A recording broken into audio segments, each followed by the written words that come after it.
नमस्कार। आज हम जिस कहानी का सस्वर पठन करने वाले हैं उसका शीर्षक है कहानी पहाड़ों के भविष्यवक्ताओं की, सत्य अथवा मिथक। सुबह से ही कौवे की काव काव से आंगन गुंजायमान था। तभी मामा आ गए चहकती हुई शारदा माँ के पास आई। माँ बोली, मैं न कहती थी कोई मेहमान आने वाले हैं। सुबह से ही मुंडेर पे कौवा काव काव किए जा रहा है। उसके बाद अतिथि की खूब आवभगत हुई, लेकिन दिन भर शारदा के मन में एक ही सवाल घूमता रहा। माँ को कैसे पता चला कि कोई आने वाला है? क्या कौवा कोई ज्योतिष है जो माँ को आकर बता गया कि कोई आने वाला है? शाम को जब मामा जी वापस गए तो शारदा तपाक से बोली, माँ, क्या कौवा कोई ज्योतिष है? माँ हंसते हुए बोली, तेरे इस छोटे से दिमाग में क्या क्या आता रहता है रे? ऐसा क्यों पूछ रही है? तुमने ही तो कहा ना, मुझे पता था कोई आने वाला है क्योंकि सुबह से कौवा काव काव कर रहा है। शारदा बोली, हाँ बिटिया, मुंडेर पर कौवे का बोलना मेहमान के आने का सूचक है, परंतु इसी का कर्कश आवाज में चिल्लाना अशुभ माना जाता है। ऐसे ही अनेक भविष्यवक्ता हैं हमारे पहाड़ों के। सुनेगी सबके बारे में? माँ ने कहा। शारदा ने उत्सुकता से हामी भरी। माँ ने अपनी बात कहनी शुरू की।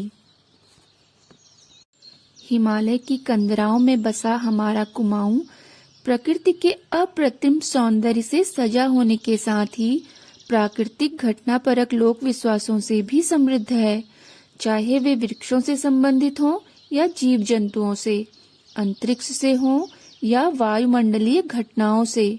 प्रकृति के सभी पक्ष साधारण जनता के विश्वास का आधार हुआ करते हैं। माना जाता है कि सुहावने मौसम में अचानक आंधी तूफान का आना अनिष्ट का सूचक है। मकान के आसपास या घर के मुख्य द्वार की सीध में पीपल, तूणी, रीठा आदि विशाल वृक्षों का होना भी अशुभ माना जाता है। इनसे घर का भेदन होता है तथा वज्रपात का भय बना रहता है। इसलिए नागफनी प्रजाति का एक कांटेदार पौधा स्योन या स्योनाक नाम से जिसे जाना जाता है और ट्यांसी सफेद पत्थर को अनिष्ट से बचने के लिए मकान की छतों पर रखा जाता है। मान्यता है कि यह वज्रपात से मकान की सुरक्षा करता है।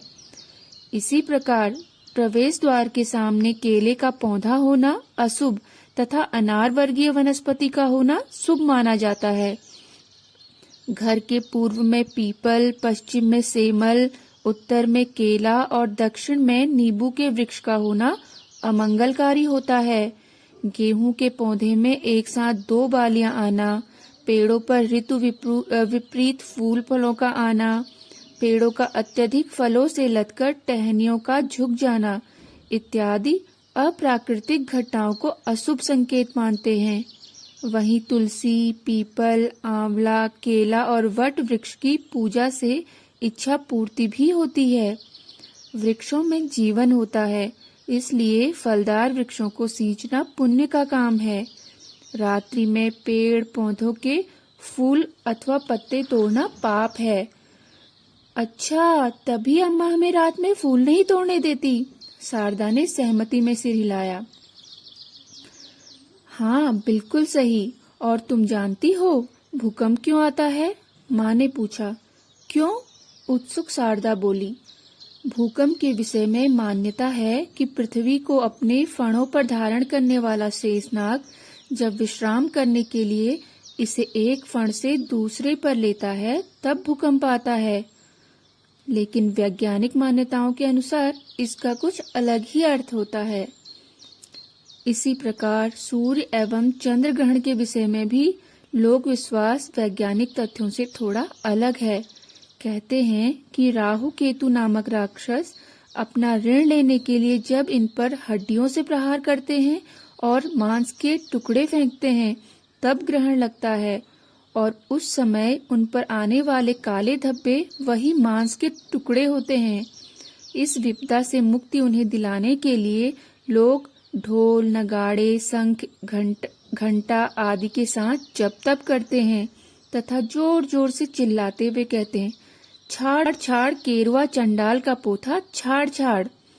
श्राद्ध अथवा देव पूजा पर कौवे का भाग जरूर निकाला जाता है, क्योंकि इसे देव तथा पितरों का भोजन वाहक माना जाता है। शारदा हर मान्यता पर माँ को आश्चर्य से देख रही थी और ध्यान से सब कुछ सुन रही थी।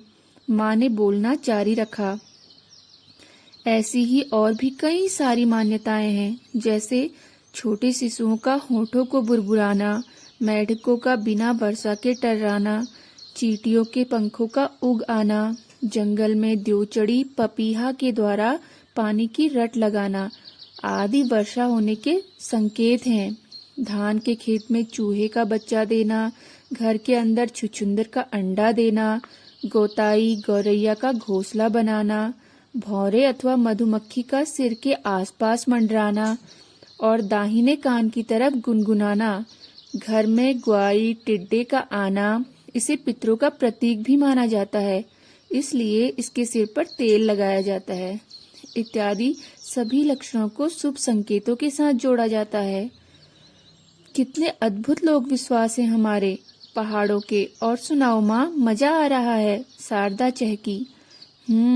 तो सुनो, शुभ संकेतों की तरह ही प्रकृति हमें अनेक अशुभ संकेत भी देती है। जैसे प्रातः काल ब्रह्म मुहूर्त में फ्योन यानी सियार का 3 से 5 बार रोने की आवाज निकालना उस क्षेत्र में किसी संभावित मृत्यु का सूचक माना जाता है। सांपों को लड़ते देखना तथा हल जोतते बैलों के गर्दन में रखा हुआ जुआ टूटना अशुभ माना जाता है, जिसके दोष निवारण के लिए पुए पकाए जाते हैं। किसी देवालय के सम्मुख अथवा घर के प्रवेश द्वार पर कुत्ते का रोना गृह स्वामी या स्वामिनी की मृत्यु का सूचक माना जाता है।